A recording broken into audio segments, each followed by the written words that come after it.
Hello, this is Dr. Paul Cottrell, and I'm going to be going over the airstrike that happened last night. I'm recording this on January 12th.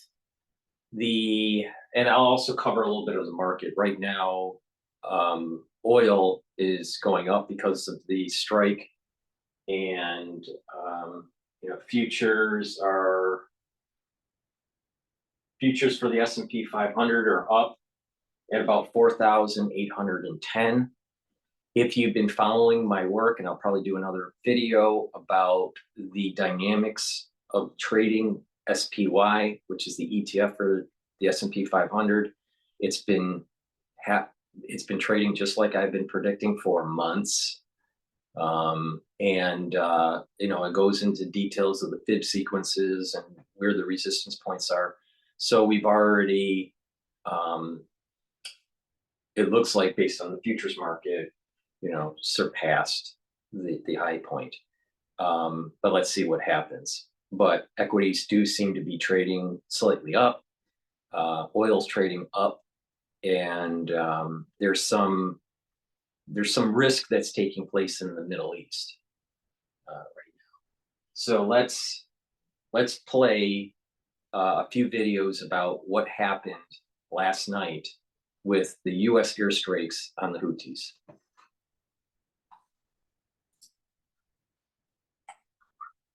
And we have breaking news this morning: the U.S. and the U.K. striking Iranian-backed Houthi militants in Yemen. 100 precision missiles striking 60 targets at 16 different locations. This, of course, in retaliation for 130 attacks on U.S. troops in the Red Sea since October 17th. President Biden, who has not been seen in public in 3 days, issued a statement last night saying these strikes are in direct response to unprecedented Houthi attacks against international maritime vessels in the Red Sea and have endangered U.S. personnel, civilian mariners, jeopardizing trade and threatening freedom of navigation. U.S. intelligence warning Hezbollah could attack America as tensions from its assault on Israel spill over. Joining me right now is retired Army Brigadier General, author of the Phalanx Code, General Anthony Tata is here. General, great to have you this morning. Thanks very much for being here. Your reaction to these strikes? Yeah, so Maria, good morning. I'm wondering who's in charge in the Pentagon and the White House, et cetera. We've got a chain of command, a national command authority that's sort of AWOL. When you look at what's happened over the last couple of weeks, what are fighting men and women out at sea and in the air, who's providing policy oversight to them. And when you really look at this all stems from when Blinken and Biden, back a few weeks after they took office, removed the Houthis from the specially designated terrorist watch list. And I assume that it was a stick in the eye to Saudi Arabia, because if you remember back then, the Khashoggi thing was a big deal, and this was Blinken and Biden's way of saying, okay, MBS, you take this. We're going to remove the Houthis who have been shooting at you from this terrorist watch list.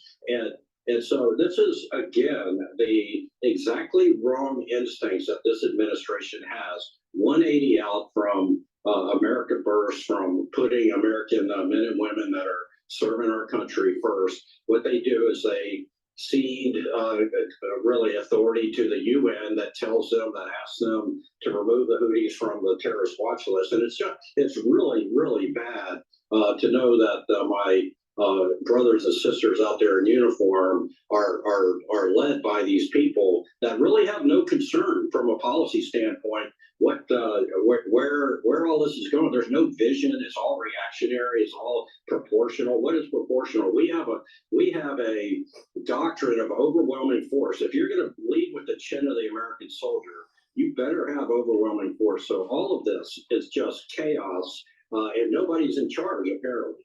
Well, we are understanding that Defense Secretary Lloyd Austin gave the directive while in the hospital. Obviously, he is in the hospital still being treated for prostate cancer and the fallout there. But, I mean, President Biden hasn't been seen in 3 days.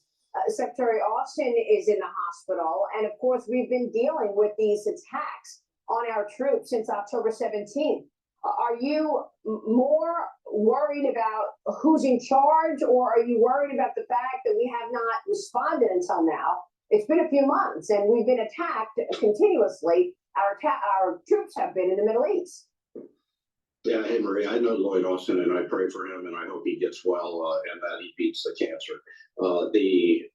His deputy couldn't be bothered to come in off vacation when she learned that she had to assume his duties. His chief of staff was at home and sick and couldn't be bothered to notify anybody. So there's some arrogance here. There's some just disarray within the command and control, the National Command Authority. It's really, really scary. You can imagine that if President Trump was in charge, how the mainstream media would be treating this. I am very concerned about the lack of a vision, the lack of a deterrence against Iran. This is what happens when you appease Iran. Remember, Jake Sullivan said a few months ago, right before October 7th, that they published an article in Foreign Policy or Foreign Affairs that Iran was going to lead peace in the Middle East, and Right. we're right on the brink of peace in the Middle East. And this administration could not be more wrong, and they're jeopardizing the safety of our men and women in uniform. Well, it's questionable as far as just, where they're getting this information and why are they so intent on partnering with Iran or doing business with Iran. Since this president came into the Oval Office, he's been trying to do a deal, picking up where Obama left off in terms of doing a nuclear deal with the Iranians. You talk about the break in command, the chain of command. Now some Democrats on Capitol Hill are upset that President Biden did not go to Congress to get approval before making these strikes. Ro Khanna said that the president needs to come before Congress before launching a strike, but received a community note on X stating the president can initiate limited military action if reported to Congress within 48 hours. Then there's Rashida Tlaib. She said that the president is violating Article 1 of the Constitution with these airstrikes. Back in January of 2020, then candidate Biden said that Donald Trump does not have the authority to take us to war with Iran without congressional approval, that a president should never take this nation to war without this informed consent of the American people, General. But that's exactly what he's done here. Well, what you have, Maria, is you have all this projection going on from Biden about democracy and dictators and all. He acts like a dictator. He makes these kinds of decisions, assuming he's making these. Let me interject before the video ends, and I'll play some more videos. In terms of Austin, Secretary Austin, I feel as though there was a failure of chain of command, a failure of being accountable to the President of the United States and being accountable to the American public. And that information of him going in for surgery and his long-term stay in the hospital should be or should have been communicated with the White House. Now, that's a big problem when you don't have a person that feels as though they should be talking to their boss, right? But it also tells you that there's not very good communication going between the Secretary of Defense, the Secretary of State, envoys, the White House. It just seems like there's poor communication. At least that's the perception. I personally believe that because of this incident, and Secretary Lloyd Austin did say that he takes full responsibility. Well, he should step down. This is a failure of leadership and a failure of following proper protocols for chain of command. All right. So I just think that this should not be forgiven, and Lloyd Austin should resign from his position. He won't, but that's my position on this. In terms of Iran, the problem with the Biden administration was they didn't have a policy except anti-Trump, meaning whatever Trump did, they didn't want to do. They didn't want to secure the border. They didn't want to have tax cuts. It was just an anti-Trump style of running the White House. And I think that there were a lot of kickbacks with money flowing to Iran, and it emboldened Iran on top of the crisis that's happening with Israel and Hamas. So we kind of created this, in many different ways. And I've done videos about how we've created the problem with dealing with Iran, going all the way back to the 1950s. But in the contemporary history, in the very, very recent history, it's been a failed leadership by the Biden administration on actually boxing in and deterring Iran. Now it's gotten to the point where there's probably going to be the need for strikes against Iran. This knock out a couple drones here, and get attacks from the Houthis there, and this kind of slow escalation that's taking place between the United States and some of the surrounding nations. That's happening because they're getting emboldened, because they feel as though the U.S. won't do anything. And if we do something, it'll be half measured or quarter measured, or even 1/8 or 1/16 measured. So it's probably best to get the job done, right? And go all in. There's a part of it that is they are worried what Iran will do. And then there's a part of it that is more focused on the actual election and how it may hurt them in the election. Because them doing a war in the Middle East probably would hurt them, not help. Hit it now and knock stuff out and stabilize the situation. So by the time October comes around, November, things are more stabilized, and there's the goldfish memory of the American public. Most likely, though, this conflict in the Middle East will go way into 2025. So, I don't think there's a quick solution to this, but we need to be more forceful. And I think we've emboldened the Iranians and their proxies to strike our assets in the region, strike, capture,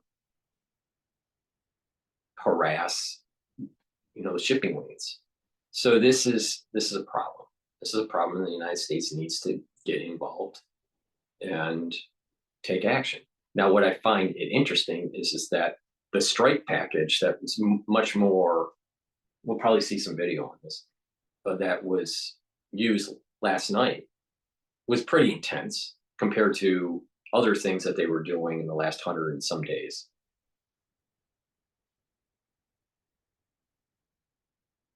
It's on the heels of an oil tanker. See, the other stuff was just some other shipping lanes and cargo ships and stuff like this. But then all of a sudden they started playing around with the oil tanker, and then the British are involved.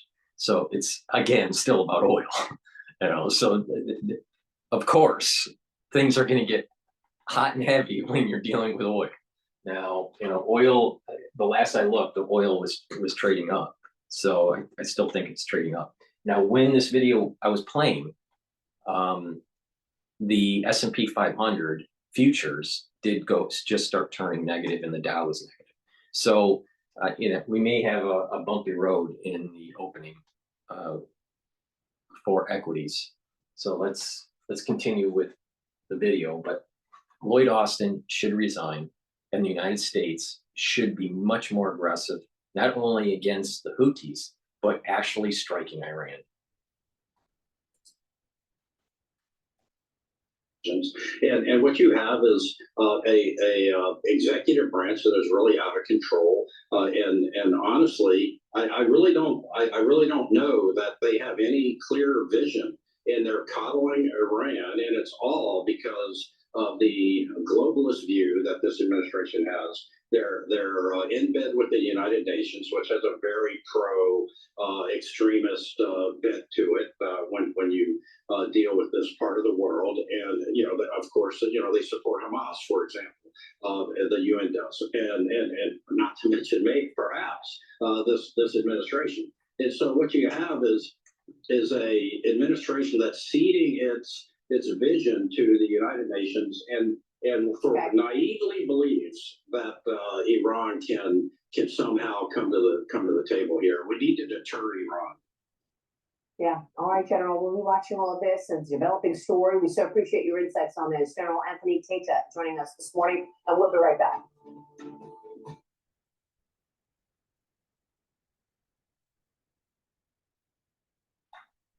All right, now I want to play.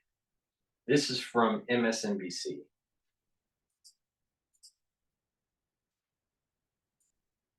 Joining us now, Democratic Congressman Seth Moulton of Massachusetts. He serves on the Armed Services Committee and is a combat veteran who served 4 tours with the U.S. Marines. Congressman, really great to see you. Thanks for joining us this morning. Good to see you. Let's start simply with this. Some of your colleagues in Congress raised objections that the administration carried out these strikes without congressional approval. Do you share that concern, or do you feel like these strikes were appropriately ordered? No, the strikes were unquestionably ordered appropriately by the president. Look, I think that Congress has an important role. Unless they have changed the power of the presidency, my understanding is that the president can do an operation without congressional approval and without declaring war. And those operations can be for 30 days. Now, that may have been rescinded, maybe during the Trump administration or maybe during the Obama administration. I don't know, but if I remember right, I thought during, right after 9/11, this was in the news about there's this window of about 30 days where the president doesn't need authority with Congress, because it's operations, not considered a war. Congress definitely states, if there's going to be a war or not. The president doesn't. That I know. But there's this middle ground. There's this gray area of 30 days of operations without congressional approval. So So Biden, it's in his authority, and I think we need that, right, to act quickly, and to try to stabilize the situation. If it gets worse, then Congress gets involved, and do we continue on? Do we fund it? How do we do this? Then it becomes more mechanized. That's probably part of the reason why the special forces, we've invested so much into it. Right, the Green Berets and SEAL, the Navy SEALs and all this stuff, for these kind of like in and out type operations or very short duration operations where you don't really have to have congressional approval. But I think doing the attack without informing Congress for approval, for asking for approval, I think it's in his authority. So I don't think that's an issue. Unless there was some sort of change in the law or a change in the powers of the presidency, but I don't think there has been a change in the last 25 years, 30 years. Deciding whether to go to war. That's very clear, and I've taken that position many times in the past. But what the president has done is clearly defined under law when the president is allowed to respond unilaterally to threats against the United States. And then there is a very strict congressional notification requirement. He has 48 hours to notify Congress. He has 60 days to make sure the strikes are stopped before he comes back to Congress for additional permission. All right, so he has a 60-day window, not a 30-day window. So I was right about that. He just has to inform. He doesn't have to ask for to the letter of the law. So he's doing the right thing. He's protecting U.S. interests and he's following the U.S. Constitution. So let's talk about the impact. Finally, he's following the Constitution. Do you believe that they were warranted? But more than that, do you think that they will work? Do you think this will deter Houthis from attacking further ships in the Red Sea? And also, as a second part to that, what is your concern now that this could happen? I do not think that the current strike that we did is going to deter the Houthis nor deter the Iranians. We have to be more forceful. Lead to a wider conflict in the region. Well, Jonathan, I think you've picked an important word there, which is deter. That's exactly what the president is trying to do. He's trying to deter further attacks. Let's be clear. These are terrorist attacks against defenseless civilian ships, defenseless international crews. And what the president is doing is saying we will not stand for terrorism and we are going to deter further attacks. And I would argue deter escalation of this conflict by responding. So a lot of critics have said this is escalation. I think it's deterrence. A lot of critics have said the president's not following the Constitution. Actually, he's following it to the letter of the law. And a lot of critics have said this could result in a wider regional war. The president is keenly aware of that. He's keenly aware of that. And he's taking strikes against the Houthis in Yemen, against the militant groups in Iraq to deter an escalation of conflict that, let's be clear, has been started by these militant groups. So, Congressman, as you sit on the Armed Services Committee, I also wanted to ask you around the controversy surrounding Defense Secretary Lloyd Austin. The Office of the Inspector General at the Pentagon announced that it will conduct a review of Secretary Austin's hospitalization, saying yesterday in a memo that the review's purpose is to examine the details behind the Secretary's time in the hospital, he's still there, and how transparent the Department of Defense was about his stay, and about how the Defense Secretary and the Department itself failed to notify U.S. officials and the White House until several days after Austin was admitted. We should note the top two members of the Senate Armed Services Committee, Democrat Jack Reed of Rhode Island and Republican Robert Wicker of Mississippi, sent a letter to Austin asking for a briefing following the review. So what do you think, Congressman? Did the Secretary handle this appropriately? And do you think there should be any repercussions that he would need to face? He did not handle this appropriately. It's totally unacceptable. You can't have the highest levels of our military chain of command unaware that a senior official is indisposed. And look, I served as a United States Marine lieutenant, a platoon commander at the lowest level of the officer chain of command. And I cannot imagine this happening at that level. I mean, all of us who just work in jobs where we have a reporting chain, we know that if we don't show up, we've got to let our boss know. I mean, that's just common sense. Exactly. But what it is that there's a hubris that's taking place. You get up to these, higher positions and they feel they're above the law. And this is the reason why we need to shine a light on the national security state. They feel as though they're not accountable to whoever. They feel that they're not accountable to Congress.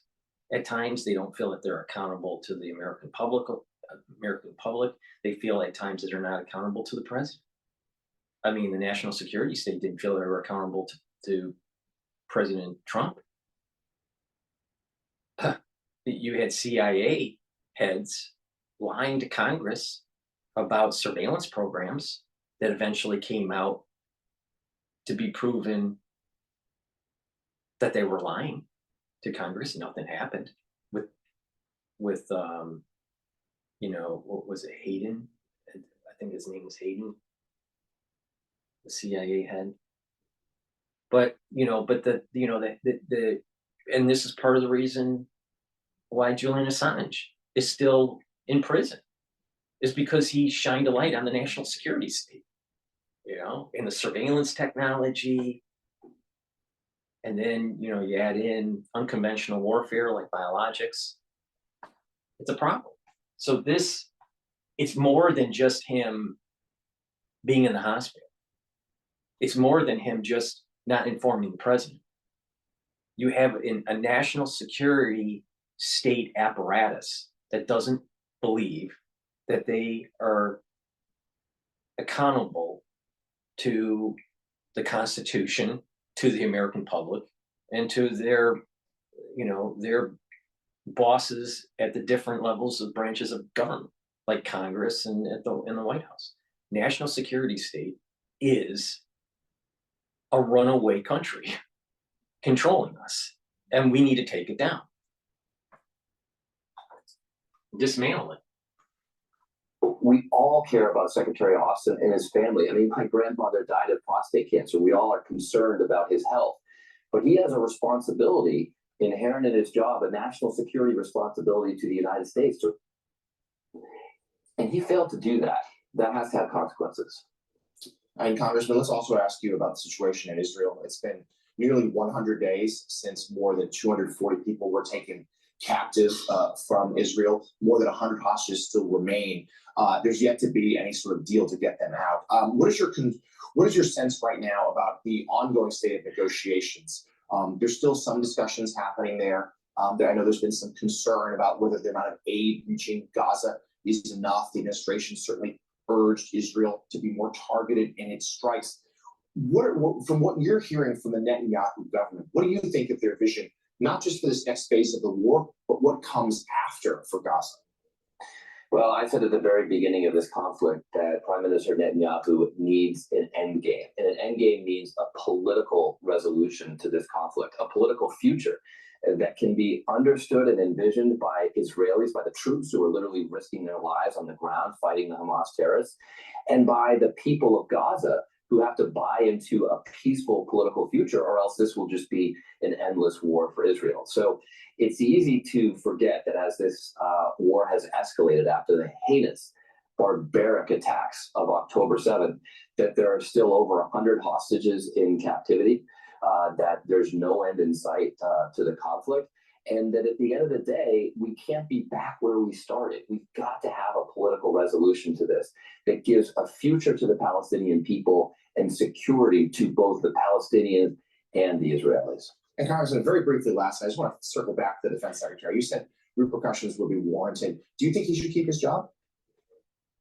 Look, that's a decision for the Commander-in-Chief, but the Commander-in-Chief of the United States needs to send a clear and decisive message that this will never happen again.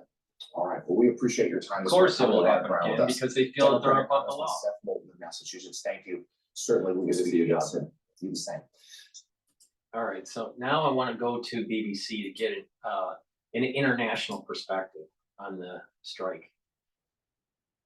Thinking about going solar, but not sure whether it's worth it for your home? Well, before you get quotes, there are three things. We start in Yemen because attacks on Houthis in the country by aircraft from the United States and the United Kingdom would not go without punishment or retaliation. That's what a Houthi military spokesman has said. It's vowed to continue its support for Palestinians in Gaza and attacks on ships in the Red Sea. While Iran, which has long backed the Houthis, said the strikes were a clear violation of Yemen's territorial integrity.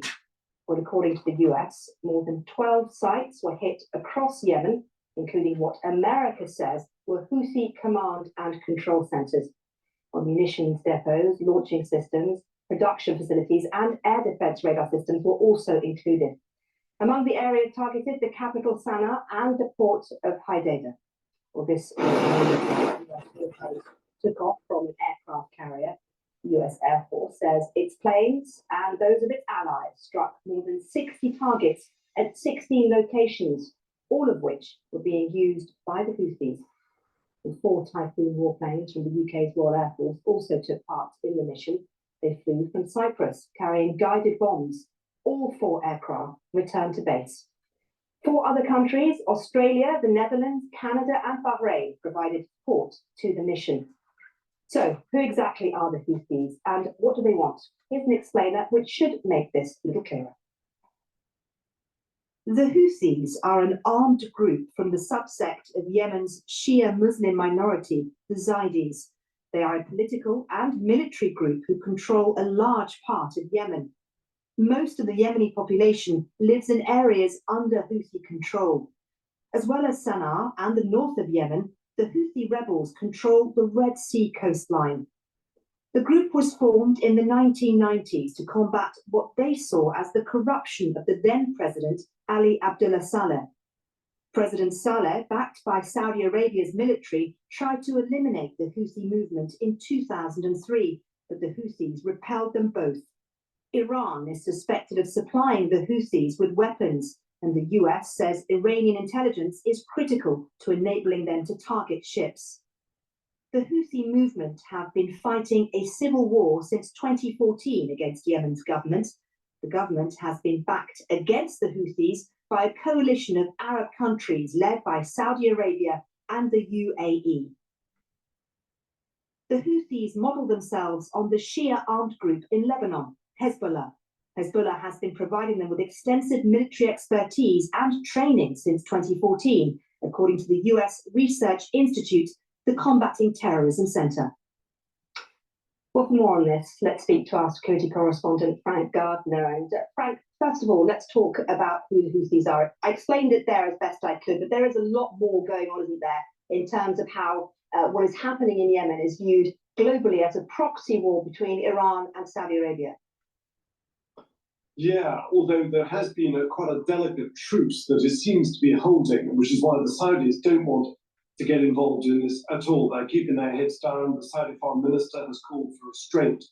The Saudis got themselves into a real mess in Yemen. They went in April, spring of 2015, thinking that using their superior weaponry, they could bomb these relatively unsophisticated, poorly armed, poorly organized, rabble-like militia straight to the negotiating table. And I went down to Riyadh at the time to something called the Coalition Air Operations Center, and I interviewed Saudi senior military officials who said, it'll all be over by the end of the year. It's taken 8 years and the Houthis are still in place, and they've only got stronger. So although we call them the Houthi rebels, and they are the illegitimate government of Yemen, they're only recognized by Syria and Iran, they're not recognized by the UN. Nevertheless, they are the de facto government of most of the populated areas of Yemen, and they've now got a very powerful arsenal of cruise missiles, ballistic missiles, drones that Iran has helped train them to use and to assemble and to fire. And while they were fighting the Saudis for much of the last decade, they fired off a huge number of these at targets inside Saudi Arabia. 1 month alone, March 2021, they fired over 300 drones and missiles at targets in Saudi Arabia. So that's why there's a deafening silence from Saudi. They can't stand the Houthis, but they don't want to antagonize them. Let's talk about this in terms of how it's viewed globally, because globally, what is happening now, particularly in terms of the Houthi attacks and the Houthis themselves, see it very differently, don't they? The Houthis in the Middle East see it as in the prism of the Israeli-Gaza conflict, whereas global Western powers like UK and US see the attacks that the Houthis are doing on the Red Sea in terms of, shipping and the global economy. That's exactly right, yes. I mean, the Houthis started attacking shipping and firing missiles towards Israel from the beginning of November. I think it's November the 19th. And very much part of their creed is death to Israel. They've been anti-Israel and anti-West for really ever since they've been in existence for most of the last 2 decades. But you're right. So it's not just the US and Britain, although they are the ones who carried out these airstrikes with some support. You've got to remember that in the last 48 hours, there's been quite a decisive UN Security Council resolution that although 4 countries abstained, Russia, China, Angola, and Mozambique, it wasn't vetoed by anybody. And that UN Security Council resolution condemned unequivocally the Houthi attacks on shipping.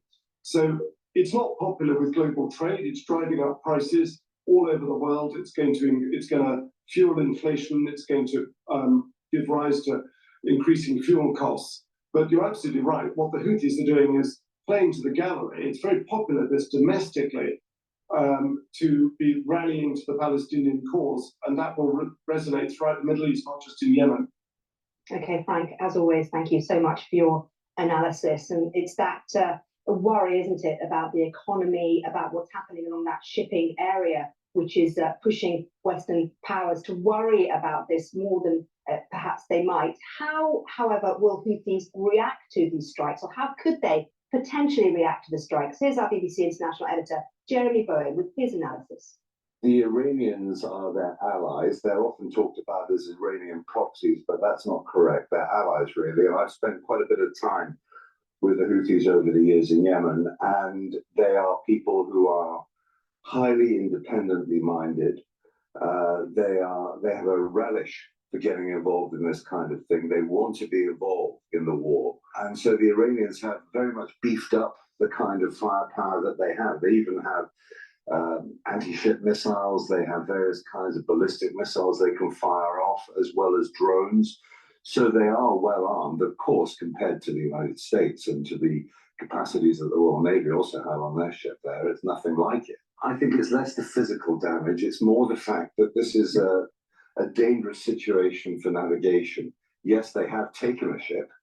They've actually hijacked a ship and forced it into one of their ports. They have also fired off weapons towards them and caused some damage. It's not like they've sunk things. But the fact is that clearly commercial shipping companies who want to get very valuable cargoes through the very narrow 16-mile wide Bab el-Mandeb Strait, which is at the mouth of the Red Sea, do not want to have hostile forces firing at them apart from anything else. Insurance costs and the rest of it go rocketing up, and that's why they're taking that 2-week detour around the Cape of Good Hope. Well, that's Jeremy Bowen with his analysis there. Well, let's bring it back now to the UK and take stock of the UK political fallout. So let's cross live, as you saw there, to our correspondent in Westminster, Peter Saul. Peter, we saw you for a second there. Come back. There you are. Tell me a bit more, Peter, about how this is going down in Westminster amongst all the different parties. Yes, well, ministers have been actually thinking about airstrikes on Houthi rebels for some time. It's been talked about within government since before Christmas, but it all came to a head last night, really, when the Americans decided that they wanted to carry out these airstrikes. The UK government wanted to go with them, so there was a hastily convened call of cabinet ministers. The leader of the main opposition party, Sir Keir Starmer, the leader of the Labour Party, was invited to a call too, and they have now gone ahead with it. Just this morning as well, actually, we've had publication of a legal summary and the advice that the government received as to why it believes this action is justified under international law. It talks about that the attacks will continue unless action is taken to deter them, and that this is the only feasible means available to deal with it, that it's necessary and proportionate. Clearly, lots of risks there. How might the Houthis respond to this? Does it risk an escalation in the wider region? But there are some economic considerations too. The UK government very keen to bring down inflation with ships travelling all the way around the African continent. That might push up costs for consumers in the UK. We've already seen a slight impact in terms of the oil price going up. But let's have a listen to the Armed Forces Minister, James Heatley, defending the government's actions. A warning was issued to the Houthis by a large number of nations over a week ago to say to them that they should not continue in their attacks of shipping. They did. Indeed, they attacked Royal Navy and US Navy warships only 48 hours ago. That warning remains in place, but it's very important that people are clear that last night's mission was a mission in self-defense to disrupt the Houthi capacity to launch attacks on US Navy, Royal Navy warships and wider commercial shipping in the region. Now, the other thing that's being discussed here in Westminster is whether or not MPs should have been consulted before this action was taken. Generally, but not always, there's a vote in Parliament on military action overseas. We've got people on the left of the Labour Party, for example, saying that this potentially could really escalate things in a very delicate part of the world. The leader of the Labour Party, Sir Keir Starmer, who I mentioned earlier, though, is backing the government. Yes, we are supporting this action. The Houthi attack's been carried out now for some time in the Red Sea. It's on commercial shipping, that's civilians who are operating that commercial shipping. And not only is it disrupting trade and shipping, but of course it's putting civilian lives at risk. And therefore, we do support this action. I do want the Prime Minister, obviously, to make a statement to Parliament as soon as possible, because the scope, nature and extent of the operation needs to be explained. And we are expecting Rishi Sunak to give a statement in the House of Commons on Monday, as Keir Starmer mentioned there. The other opposition parties, the SNP, the Liberal Democrats, Plaid Cymru, all saying that Parliament should be recalled over the weekend to discuss this. The House of Commons Speaker, Sir Lindsay Hoyle, said he'd be happy to arrange that. It does appear unlikely at this stage. And it also appears unlikely that there would be a retrospective vote next week on whether this action should have taken place or not. The question is whether the UK does any more attacks. And if they were to do that, I think there would be quite significant political pressure to hold a vote in the House of Commons. Peter, thank you very much indeed for that. Well, let's bring you some new lines that we're getting from the Prime Minister, Rishi Sunak. As Peter mentioned there will be a statement made to Parliament on Monday. Number 10 Downing Street has also rejected criticism that the strikes against the Houthis were not proportionate. In fact, the spokesperson for the Prime Minister also rejected claims made by Turkey's President Recep Tayyip Erdogan that the UK and US are trying to turn the Red Sea into, in his words, a sea of blood. The spokesperson said, "We wouldn't agree with that. This was limited and targeted strikes in response to aggression. We acted in self-defense in accordance with Article 51 of the UN Charter." Of course, we'll have more on those statements from Rishi Sunak's people imminently. Now, though, let's cross live and join Dr. Siddharth Kaushal, Research Fellow on Sea Power and Military Sciences at the Royal United Services Institute. It's good to talk to you. Thank you so much for joining us here on BBC News. I suppose what I want to get from you today is where we think the Houthis' response potentially could lie and how damaging that could be. Sure. So, whatever you do it for less at Harbor Freight.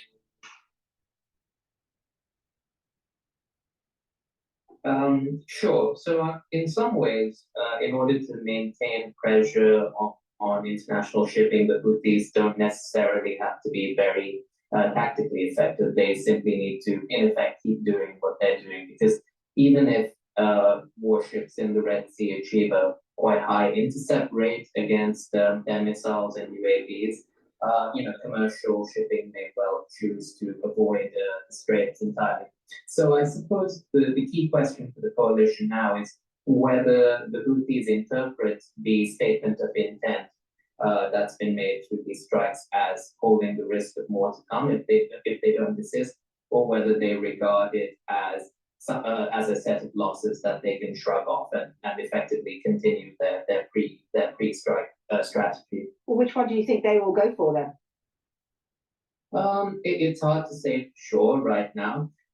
It is notable that in his statement this morning, the movement's leader, on the one hand, threatened escalation as you would expect, but on the other hand, seemed to take pains to underscore that the Houthis were not intent on attacking vessels that were not headed towards Israel, which might be interpreted as an attempt on their part to climb down, but it's hard to say. And then, it's entirely possible that the Houthis continue to indiscriminately attack shipping transiting the Red Sea. The target set that was chosen was quite broad, however, and included what might be quite high-value targets for the Houthis. So one would think that that might be something they interpret as a serious statement of intent. Okay, Dr. Siddharth Kaushal, good to talk to you. Thank you once more for your time. Thank you. Around the world and across the UK, this is BBC News. Well, let's stay with those strikes in Yemen and hear from Lord Dannatt, crossbench peer and former head of the British Army. He explained why the UK and US committed to military action.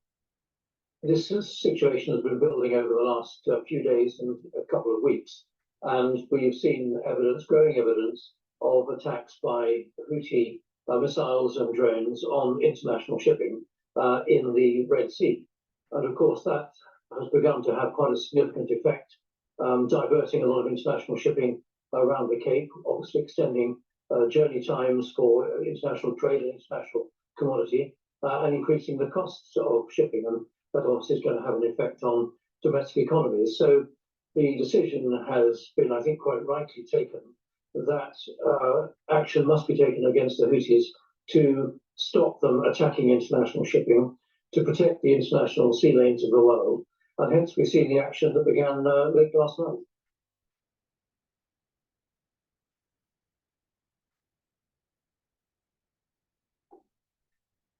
Well, let's stay with that story now. And as I mentioned a few minutes ago, Rishi Sunak has been speaking for the first time since those strikes last night. He is currently in Ukraine. Let's have a listen. Prime Minister, very straightforward question. Why did you authorise military action against Houthi targets in Yemen? Well, over the last month, we've seen a significant increase in the number of Houthi attacks on commercial shipping in the Red Sea. That's putting innocent lives at risk. It's disrupting the global economy, and it's also destabilizing the region.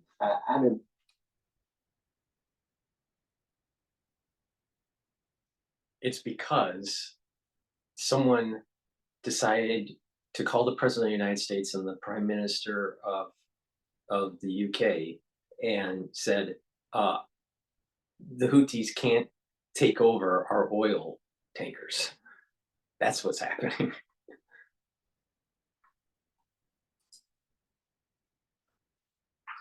We've also seen the single biggest attack on a Navy warship, the British Navy warship, that we've seen in decades. Now, it's clear that that type of behaviour can't carry on. That's why we joined with allies in issuing very public condemnation of this behaviour. And it's why I made the decision with allies to take what I believe to be necessary, proportionate and targeted action against military targets to degrade and disrupt Houthi capability. We won't hesitate to protect lives and ensure the safety of commercial shipping.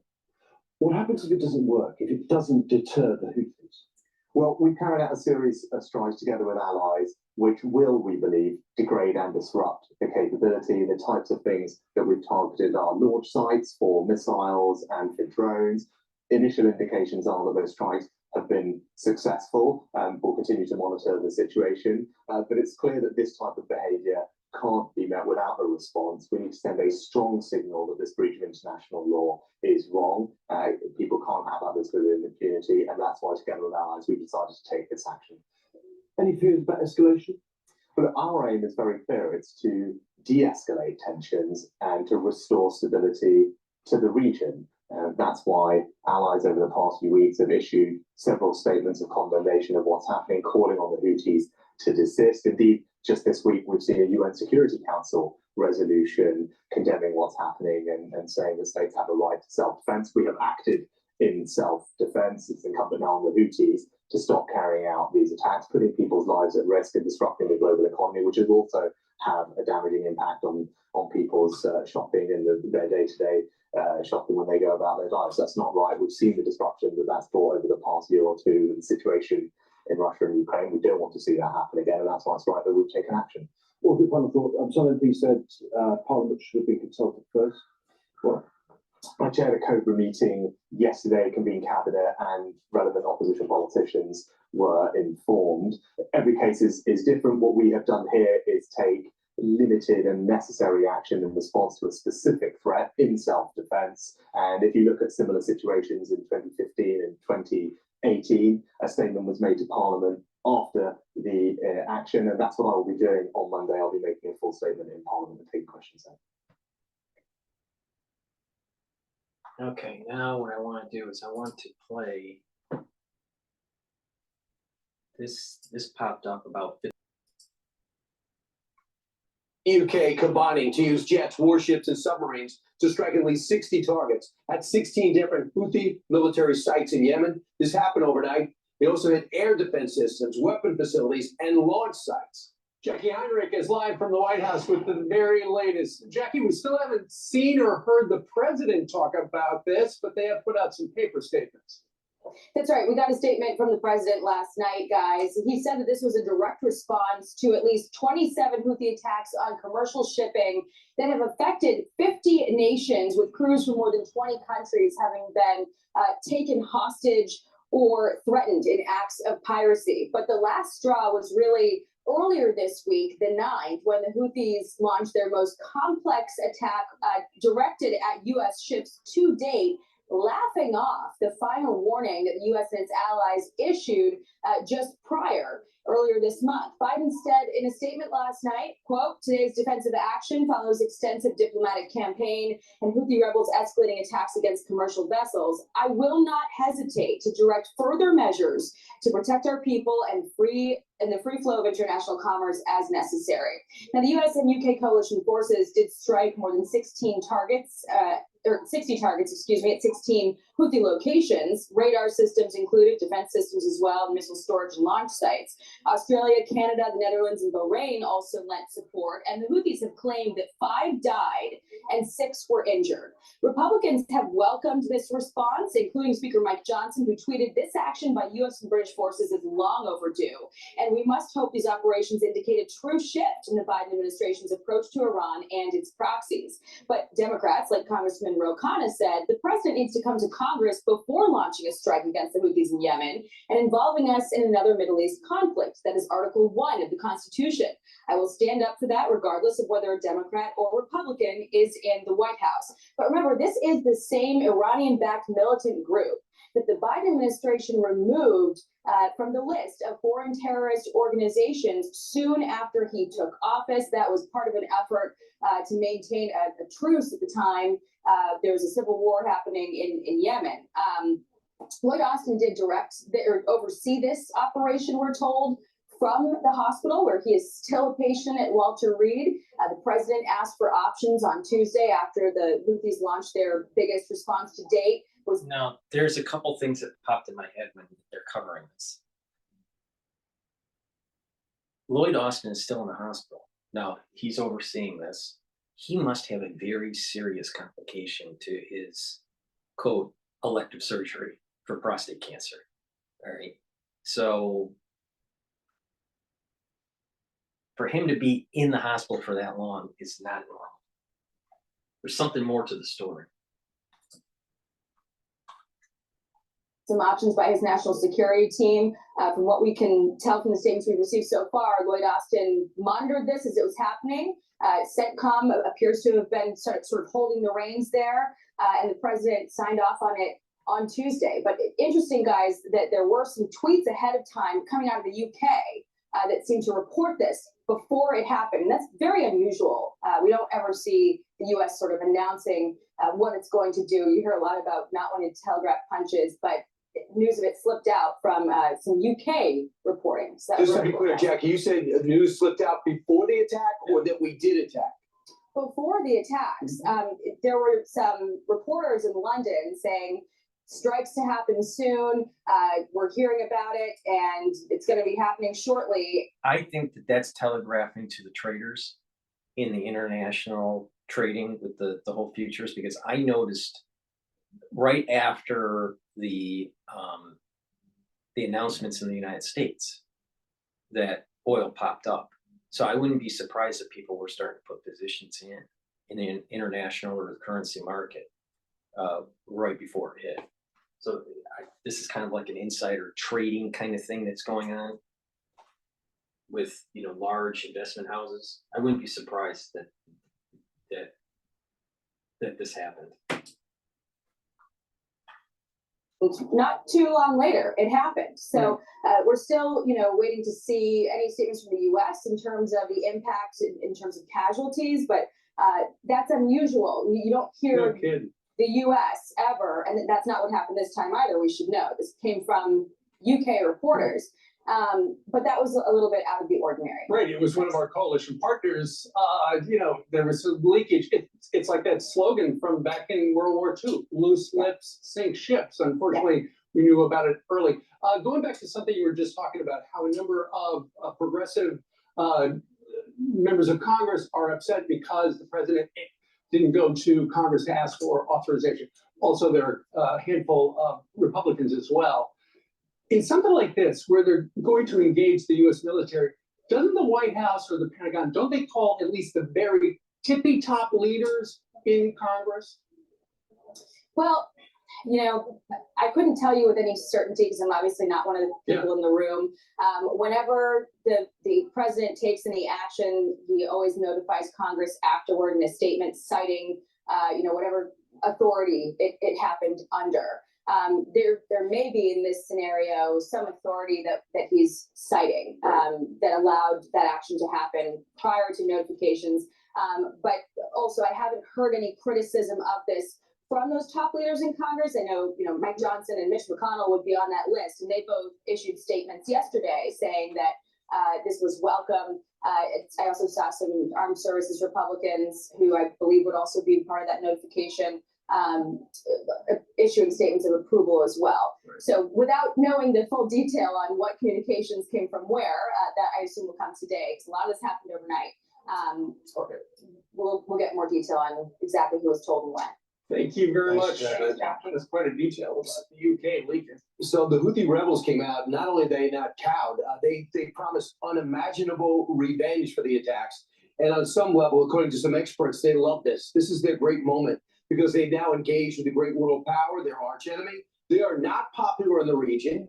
Iran is not popular in the region. The Houthi rebels really not popular in the region. But when you attack U.S. and when you attack Israel, you gain popularity. And the question is, how good was our surveillance and intelligence? I'll ask General Keane that in 12 minutes. How good was our intelligence and surveillance? How clear were our shots? And did we give them warning to clear out personnel like we did in Syria, just to send a message? If you look at that, Go ahead. sorry, Lawrence, if you look at that map right there, that's Yemen, and you think Houthi rebels, you always think Yemen, and you can see to the left the Red Sea, which is where these ships are. The orange or the reddish area, that's occupied by the Houthis. They control the country's northwest and the capital, which is Sana'a. I guess that's how you pronounce it. Their ideology is opposition to Israel and opposition to the U.S. Do you have that statement that you read earlier? That's pretty scary. Well, you find that, Lawrence. Why are they attacking the ships in the Red Sea? They said after the attack on October 7th in Israel, the Houthis declared support for Hamas and said that they would target any ship traveling to or from Israel because they're standing in solidarity with the Palestinians. Yeah, Angela, you were talking about their slogan that they adopted in 2003. This is what the slogan is.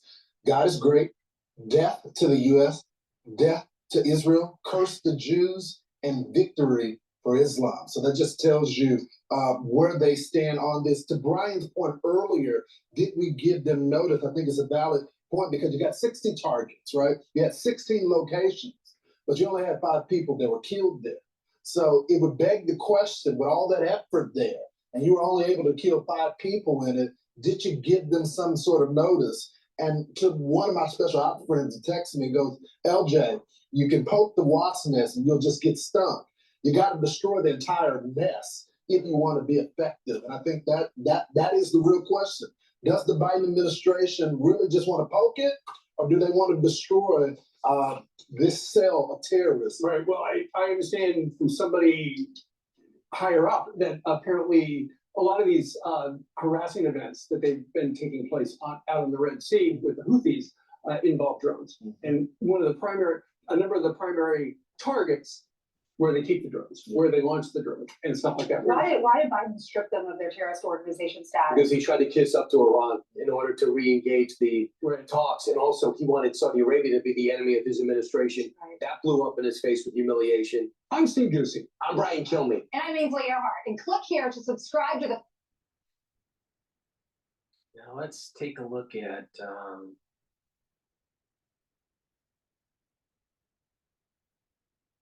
let's see if there's something going on with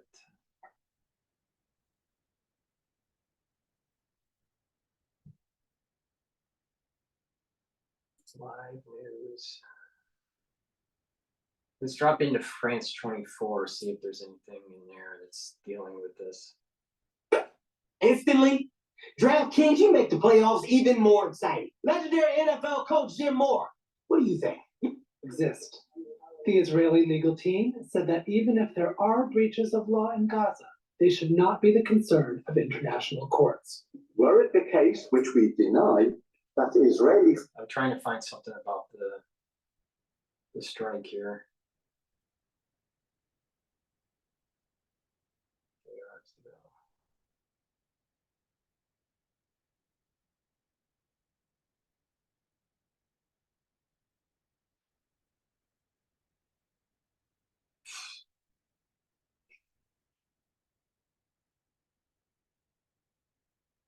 This is CNN dealing with Israel, so let's just drop into that. Let's see. Here to discuss is Sanam Bakir. She's director of the Middle East program at London's Chatham House think tank. Welcome to the program. So do you feel, like apparently the Secretary of State does, that things are really teetering on the edge right now in terms of the war expanding from Gaza and across Israel's northern border into Lebanon? There is a deep concern. What has become almost normalized, simmering tensions could really boil over. And that's really where we are. We've had attacks coming from the Houthis in Yemen that have attacked maritime shipping. We have seen back and forth between Hezbollah and Israel at a dangerous level, despite the regular messaging from Hassan Nasrallah that there is no intention of regionalizing this war. There have been attacks in Syria, attacks in Iraq, and this could very well lead to a miscalculation. Can I just point out and just emphasize what you just said about Nasrallah? Kim Gattas, as you know, Beirut-based journalist, has tweeted, Hezbollah and Iran have signaled clearly, repeatedly, they want to avoid a wider war. Israel keeps testing that position. At some point, it will miscalculate. This was after these assassinations that we've just been talking about.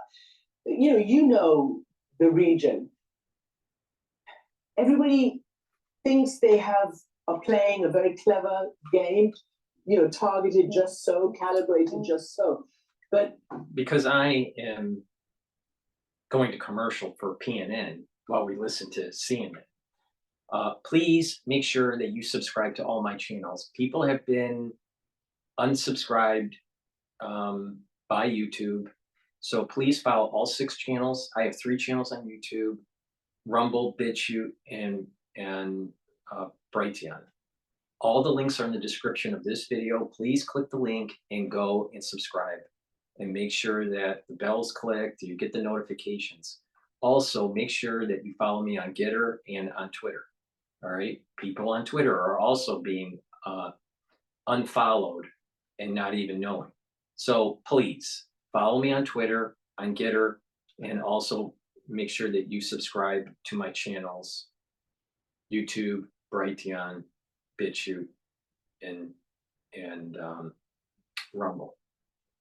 To help support my work, please, you can donate on my website, the-studio-reykjavik.com. You can donate through Stripe or PayPal. It's on the home page of my website, down at the very bottom. So you just click the button and donate. That'll help to support my coverage. Another way that you can help to support my news coverage is to be a paid member for my channel on Patreon. And you can also donate through Buy Me a Coffee. Links are in the description of this video, at the bottom of this video. So please click the links, help to support my work. Also, I have been telling people for 4 years on how to improve their health, boosting up their immune system, slowing down aging, helping with their gut, memory issues, whatever. So just follow my protocol. So go to my store, the-studio-reykjavik.com. Link is in the description, and get, for example, structural nano silver soaps. I have 5 different varieties. This one is oatmeal spice, and this one is lemongrass. Right? Please go to the store and get it. This is a structural nano silver soap. It's a high quality soap, and it neutralizes pathogens. Please go to the store and get the best toothpaste that you can get. It's a lot better than what Alex Jones sells. So this is a structural nano silver toothpaste. It does not have any fluoride in it, no fluoride. It has the structural nano silver. It'll neutralize pathogens. It'll reduce that gum inflammation. It'll whiten your teeth. It will freshen your breath, right?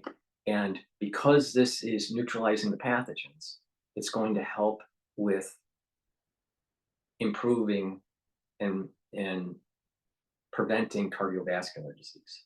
All right? Why? Because cardiovascular disease and valvular disease is related to oral hygiene. So please take my advice and get this toothpaste. It's the best toothpaste that you can get. Get a couple tubes of it, 2 tubes or 4 tubes, for your family members. It is a great toothpaste. It's the best that you're going to be able to get. So go to my store, the-studio-reykjavik.com, and get the toothpaste. I also have structural nano silver gel. It can be used as a skincare product. So you put it on your skin to help heal a wound, help with acne, help with a minor burn, an abrasion. You can apply it to your skin throughout the day and, you know, have it heal. It's been found to heal wounds at about a third of the time faster. Okay, so it heals, you know, about 33% faster than without using it. The reason is it's a gel and it covers the wound, but it also is neutralizing pathogens, so it allows for the healing process. In addition, you can put it on your skin. It'll neutralize pathogens. You put it around your hand, around your mouth, around your nose. You can lightly coat it in your nostrils, around your eyes, around your ears, and lightly coat your eardrum or your ear canal, not the drum, but you know, the ear canal. And that will neutralize pathogens, all right, and reduce your chances of getting sick. We're in the cold season, all right, and I'm using the cold season as a generic term for many things that are happening, all right, to keep this video up.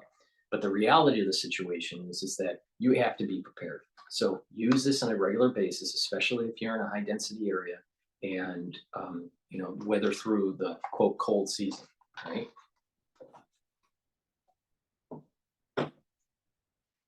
I also have lozenges. I have green apple lozenges, 20 count, and I also have the menthol, sweet menthol 20 count lozenges. This is structural nano silver lozenges, helps to neutralize those pathogens, but it'll soothe your throat because you're sucking on this lozenge, and you know, that secretion will help to you know, to clear that sore throat. All right, this is a great product. It's high quality. I also have a drop form in 100 count, which is smaller than a lozenges, but the drops are in either honey and lemon or in blueberry. So please go to the store, get the lozenges and the drops. I have many different products, so please go to the store, the-studio-reykjavik.com, and follow the protocol to help boost up your immune system, slow down aging, improve your health, get in homeostasis. Follow what I am doing, all right? And you will start to see a better you. It's a new year, and you know, there's this kind of New Year's resolution. Sit down, make a New Year's resolution saying, you know what, I'm going to try to improve my health.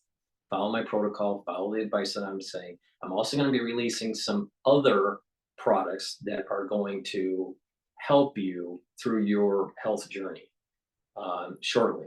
That will be coming out. It's pretty cool, all right, and you know, stay tuned for that. Let's go back to CNN.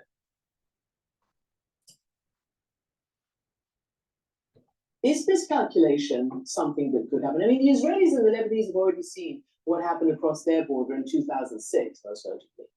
Yes, I mean, this is the clear risk, and this was part of Anthony Blinken's primary objective for this trip, to message that escalation is not in anybody's interest. The problem is that there are two different sort of strategies and timelines underway in the region.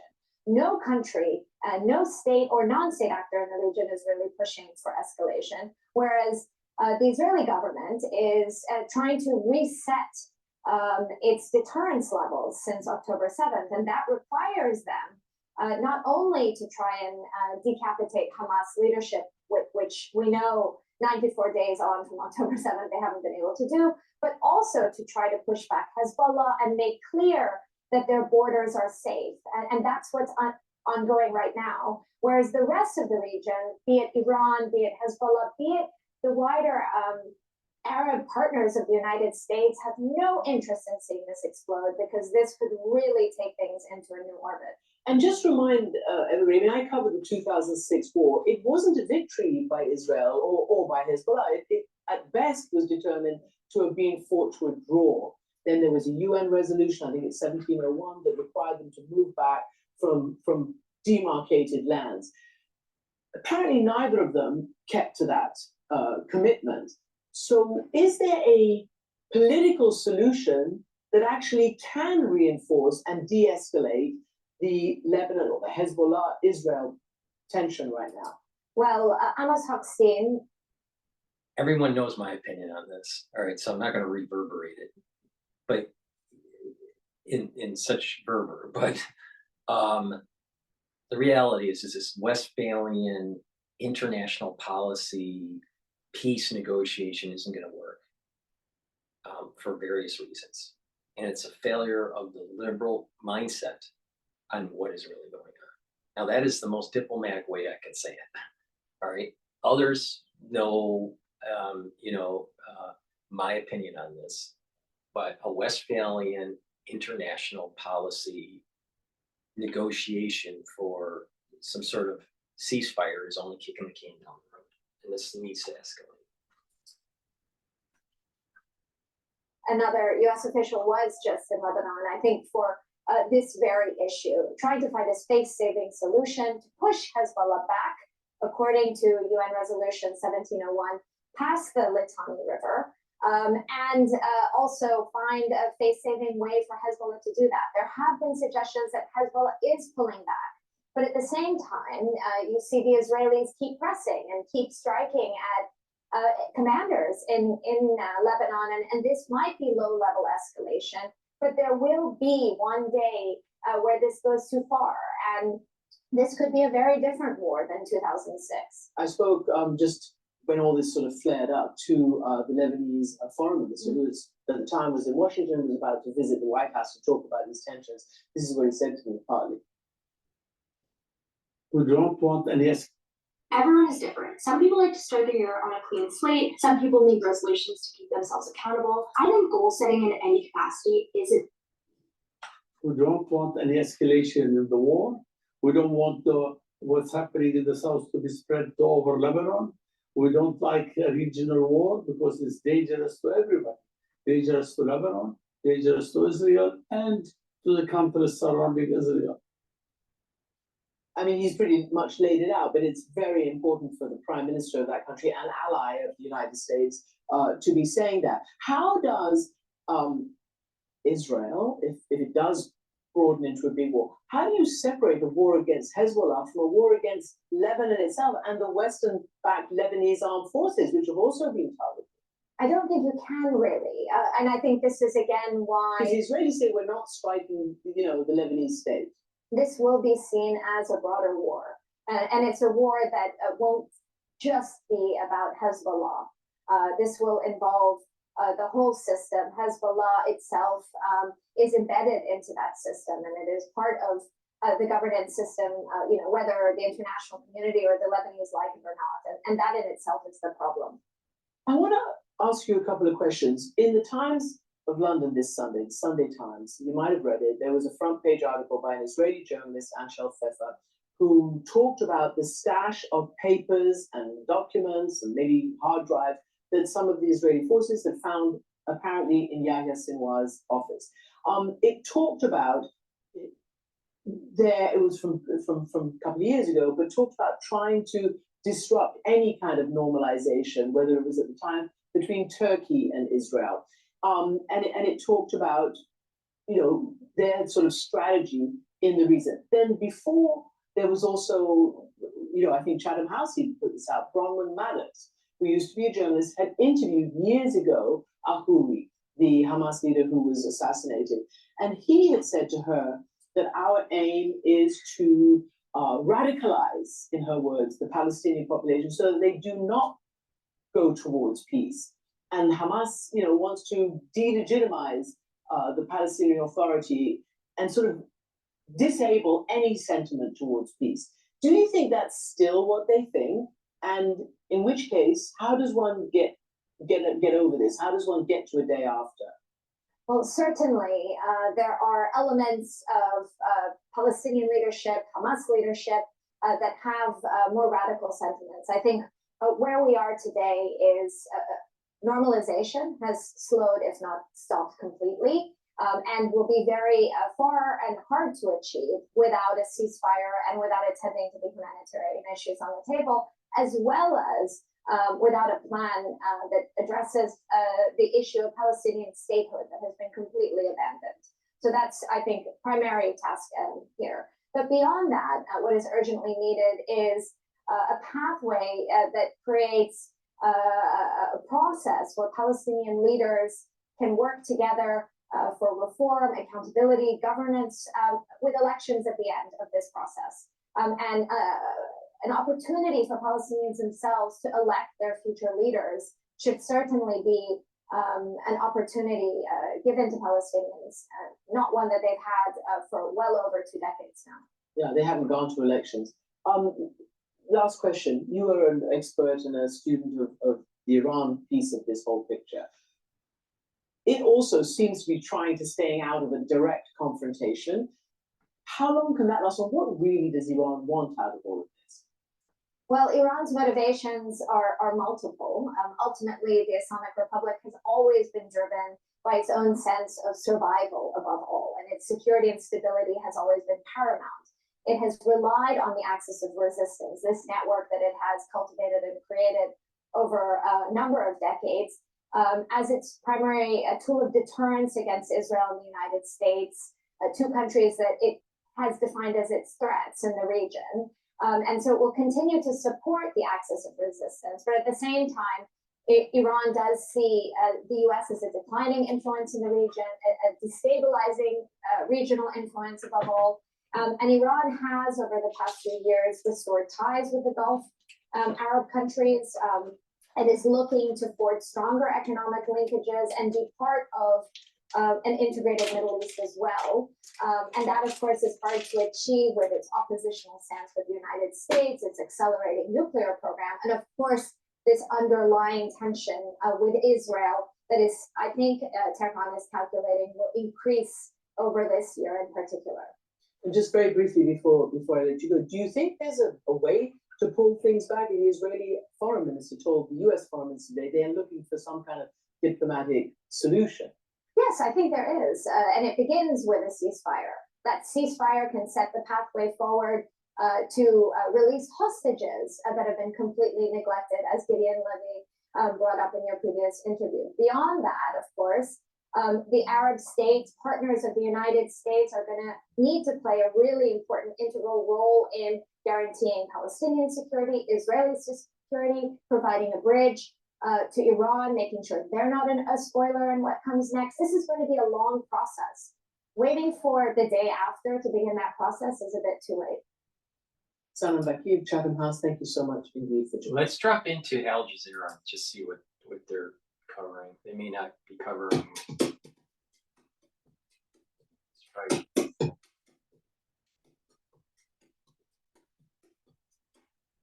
But let's wait and see. And then there's the ruling on the merits of the case. And there, how long is a piece of string? It could be 2 years, it could be 3 years. In the case of Myanmar, it's taken, the genocide was in 2017, it went to the court in 2019, and the court is yet to rule on the merits of the case. But it's all right. Let's take a look at what Bloomberg has to say. Today at Bloomberg.com, on Bloomberg Television and the Bloomberg Business app. This is a Bloomberg Business Flash.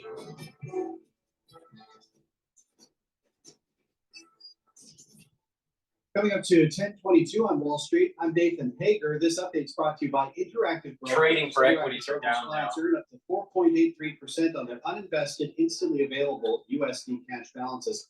Rate subject to change. Visit ibkr.com/interest rates to learn more. Seeing a change in the market, stocks are moving just a bit lower now. The 2-year yield is at its lowest level since May after that unexpected drop in producer prices, added to bets that the Fed could cut interest rates sooner than it's been saying. We check the markets all day long on Bloomberg. Right now, the S&P 500 is down 1.4779 is the S&P level. The Dow Jones Industrial Average is down 0.4%. That's a drop of 154 points. The NASDAQ Composite is little changed, down 1 point. 7 of the 11 main industry groups in the S&P are in the green right now. Energy and communication services are the biggest gainers. Consumer discretionary and healthcare are leading the declines we're seeing in the S&P right now. And looking at NYMEX crude, it's still surging up 2 2/3% at $73.94 per barrel. We've been seeing oil rise after the U.S. and UK-led strikes on Houthi targets in Yemen. COMEX gold is up 2.1%, trading at $2,062.20 per ounce. The euro showing a little bit of strength now against the dollar, 1.0981. The yen is at 144.42. Biggest decliners for the S&P right now are the airlines. We saw Delta come in with unexpected drop in its 2024 profit target. Right now, Delta shares are lower by 7.7%. We're also watching United, American Airlines, and Southwest also posting big declines right now. That's a Bloomberg Business Flash. Bloomberg Markets continues this morning with John Tucker and Lisa Mateo. Nathan, thanks very much. Appreciate it. Well, we all know about geopolitical risk, Lisa. We saw oil pump higher after the U.S. and allies launched airstrikes against Houthi rebels in Yemen. As an investor, can you mitigate risks like that, or should you even try? Let's get some answers this morning. Global Macro View with Jeffrey Kleintup, the global strategist, chief global strategist at Charles Schwab. Thanks for being with us. We call them risk assets for a reason.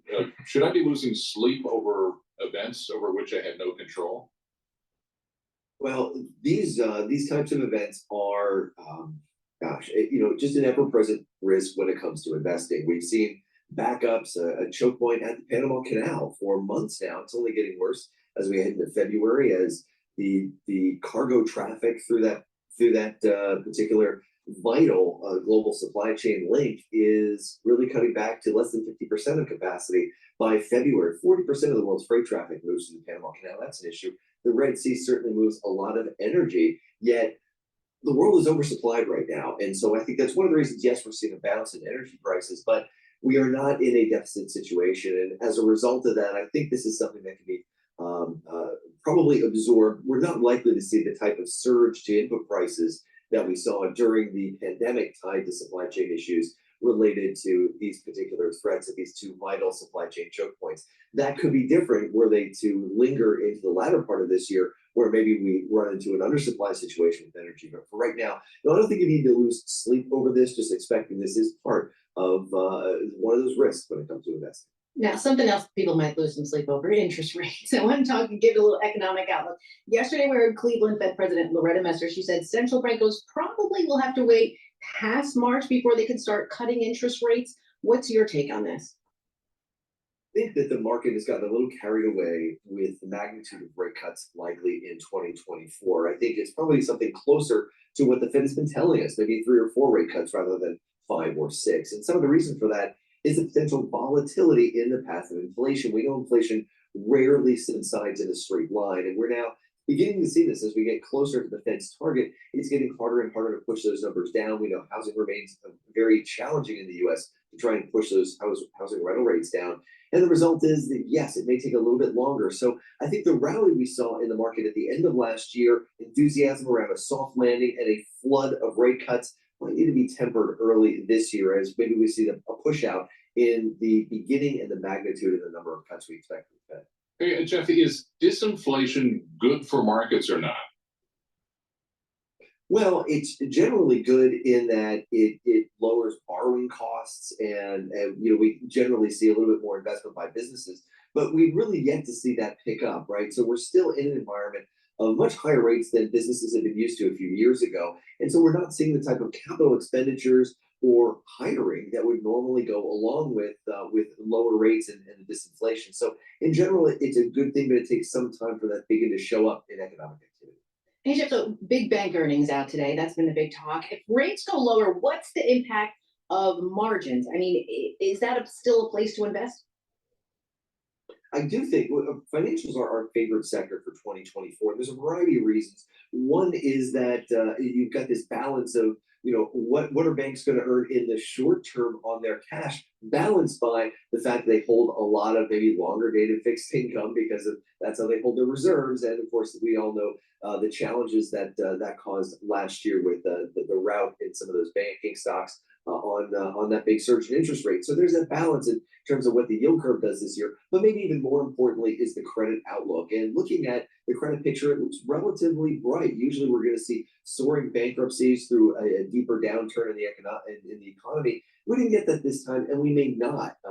Businesses seem to have been holding more cash. The economy seems to be managing its way through this downturn in manufacturing with a bit more strength in services. And the result of that is that we may see much less in terms of losses and provisioning for losses by banks. So actually pretty bright outlook for the banks, given how they are braced on a valuation basis for a more difficult environment. What's the outlook for the consumer? You mentioned loan loss provisions and credit cards, probably not as high as we would have expected. But what is the outlook there for the consumer? So much is going to be dependent, I think, upon the job market.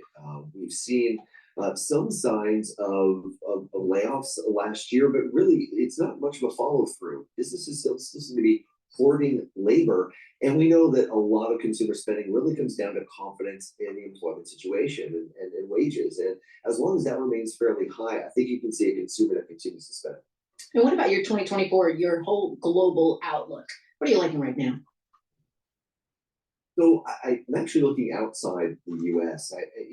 Overall, what we've seen is a pivot, not less of a pivot towards rate cuts, and more of a pivot to international outperformance after years of the U.S. market leading the way. Sure, last year on a cap-weighted basis, the S&P 500 beat the rest of the world. But if you look at what the average stock did using the equal-weighted benchmarks, we actually saw the EFI index outperform the S&P 500. The average international stock beat the average U.S. stock, really eclipsed by just those 7 magnificent stocks in the AI universe that really led the U.S. cap-weighted indices to outperform. I think that broader performance is going to be revealed this year in a period where we're going to see some volatility in the economic data, the inflation picture. I think those stocks outside the U.S., lower valuations, maybe a better earnings environment as the manufacturing sector recovers, that looks brighter to me. So I think we'll see the first year in a long time of international market outperform. I look to Charles Schwab when I want to know about the fund flows. What are you seeing on that front?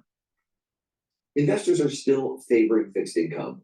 Money is flowing into the bond market after many years where it was just unattractive to be there. So that's where we're seeing money go. But at the margin, we're also seeing money flow into international equities. Perhaps that's a little bit of rebalancing after last year where the U.S. outperformed. But it is interesting to note, this has been several months now, we've seen more money flowing into international markets than the U.S. markets. I'm speaking broadly for the industry as a whole. And that's encouraging to me as well as investors maybe reconsider their portfolios and broaden that diversification.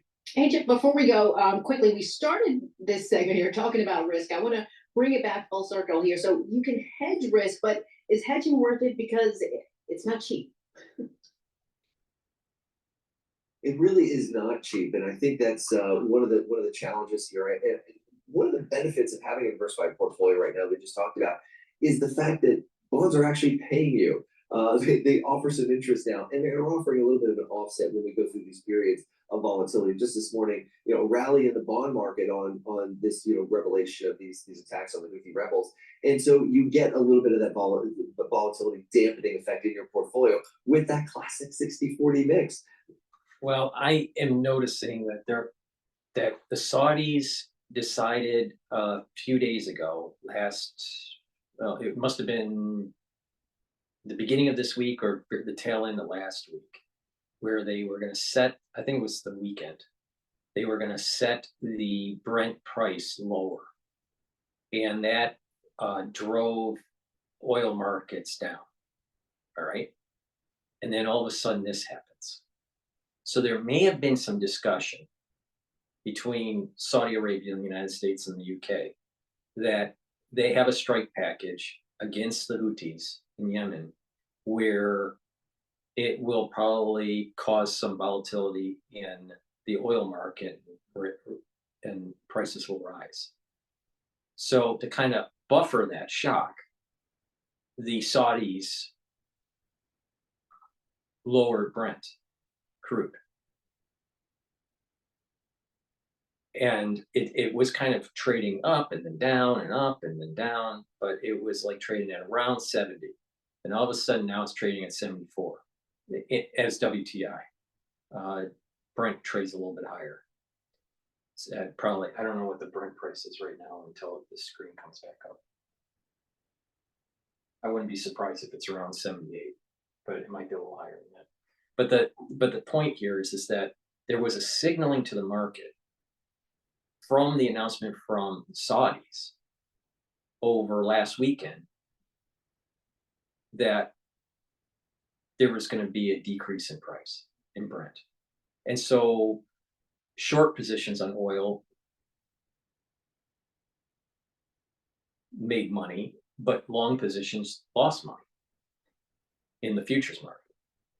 Now, I wouldn't be surprised that there was a hint to the Saudis that this thing was going to hit, and that there was some negotiation to buffer the shock.